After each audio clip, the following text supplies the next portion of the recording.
ne bannyabo ekitambula mu maaso Ekikuubo Kigwadwa abasuubuzi bali mu bakubanga okwo.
Basewo ne bannyabo embeera eri mu kibuga ekibuga Kigwadwa Owino olw'ensonga lw'omusolo gwe bagamba nti nokubirika nnyo ku basuubuzi so kati abakulira abasuubuzi bakedde kukunga abasuubuzi bagalewo ekibuga era abasinga tebakoze poliisi obudde buno eri mu kugulula abasuubuzi abadde bazze okukakkalabya emirimu gyabwe nga bagamba nti beekalakaasa so embeera eyo eri mu Owino obudde buno bantu bagaddewo amatuuka gaabwe nga boolaba so embeera bwetyo bweri poliisi ebeeri emabega nga ekuba abantu mu kikuubo ate si bakireke nga kikalu nga tikirimu bantu bonna.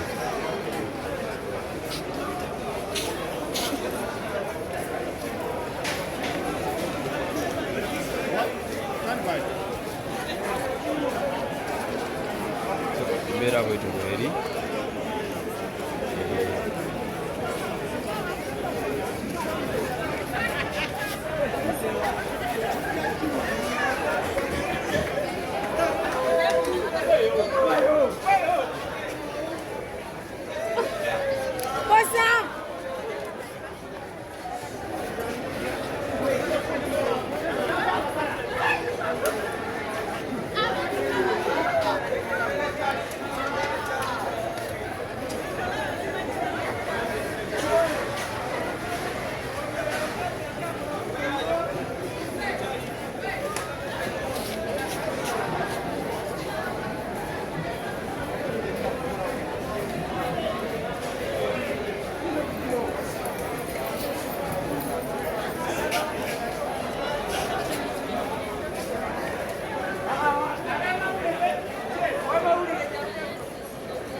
Musirikano katubulire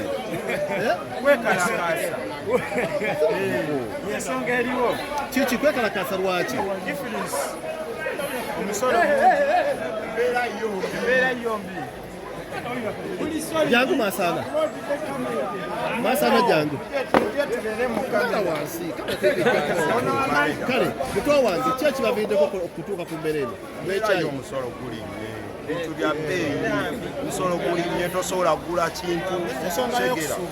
nsonga embeera mbiyo eri ewantu eri omuntu wa wansi kwiza ebintu babyongeza sobola tosobola kuteekanya poloti omujja agenda ogula okiteekeko omusolo kati onatuka okuzimba amazima embeera mbi nolaba na bonna abantu olemu ayagala okukola era buli muyerekereza lwambeera Ekikuubo Kigwadwa era ekikubo gyera kiggale neri wabweru yonna kampala yonna namba tuli mu lokodawuni ekisibibwa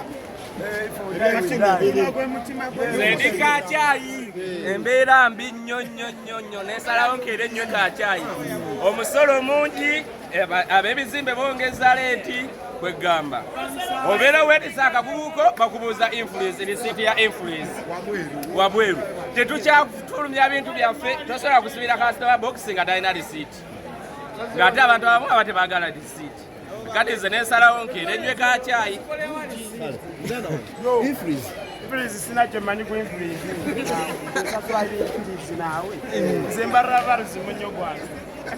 Sibikwada kwamba kuna walijaba baba bajengana. Nini kitundu ababaira muri kitundu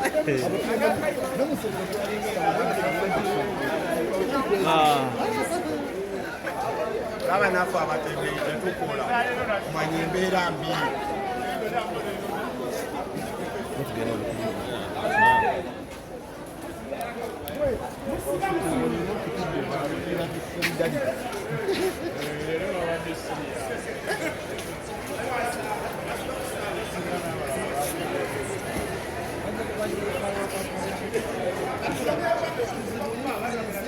musolo ku bintu kiki ekibatabudde yonna musolo ku bantu n'ebintu byonna azigire kako musiraamu kayingira mu ddoboozi kale musiraamu influence temukyafulumya bintu bye ate nga musasula ate nga tusasula emisolo ebitusumbuwa ebyo sa gavumenti etukendeezeeko tujjeko tukole ebirala mubadde mu kasizoni kayidi edi naye etulemye tetugikoze musaze omusooka mulwanirira ekiro katulwane tulabe ekijjako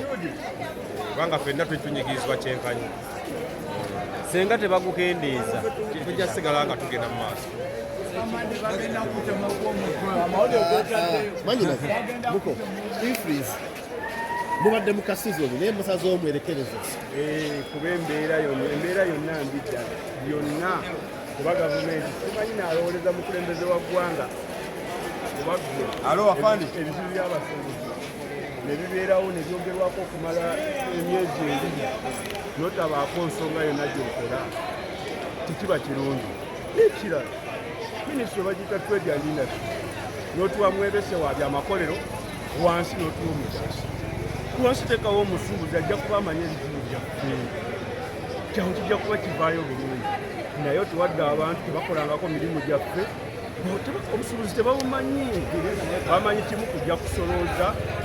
nona ssente tebamanyi kulowoleza abantu ebizibu byaffe babirowoozeeko fere zirina mutawaana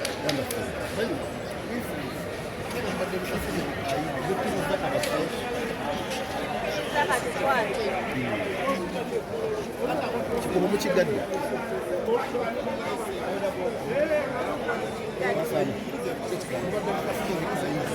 basazewo kalaffe influence mu gikakkanyi ate tunaakola kinga embeera egaanyi oyinza okugula ennyama oyinza okugula enkoko ebugo nga tolina zigula nkoko n'ogirowoozaako ate tunaakola ki embeera bwe bagireeta tebaagala mbeera kukakkana gwe n'onyigiriza omuntu ne kannasi akasembayo akakagere n'okanyigiriza kuba oyagala omuntu akole ki kitegeera embeera yina okubeerawo yeero nammwe mubimanyi bannamawulire singa mubeera kugulawo mubiraba kusegeera kati nawe era okiraba nawe era ekikulese lwa mulimu gwogumuntu nokwata amagumu naye nga nawe toli bulungi oli mu mbeera nnungi so gavumenti erina okulaba erina kiraba mazima erina kiraba omuntu tomunyigiriza ate okutuuka kuzibu basigadde kututta busi kyekisigadde so yeyo embeera eno neyanziza nnyo embeera bwetyo bweri mu kikuubo kyo Kigwadwa ssebo ne bannyabo tewali akkirizibwa kukola mugenda kwanjula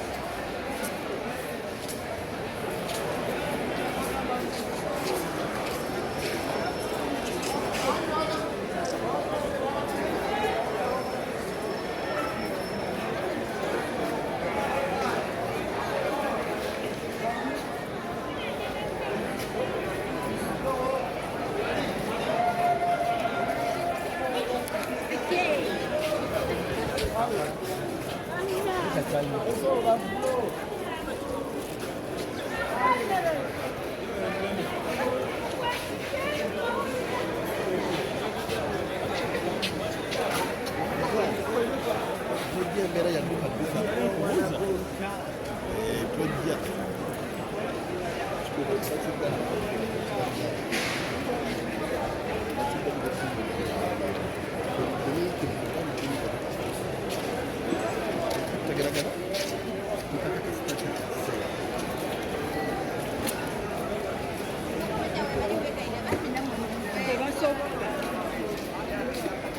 tuli bamativu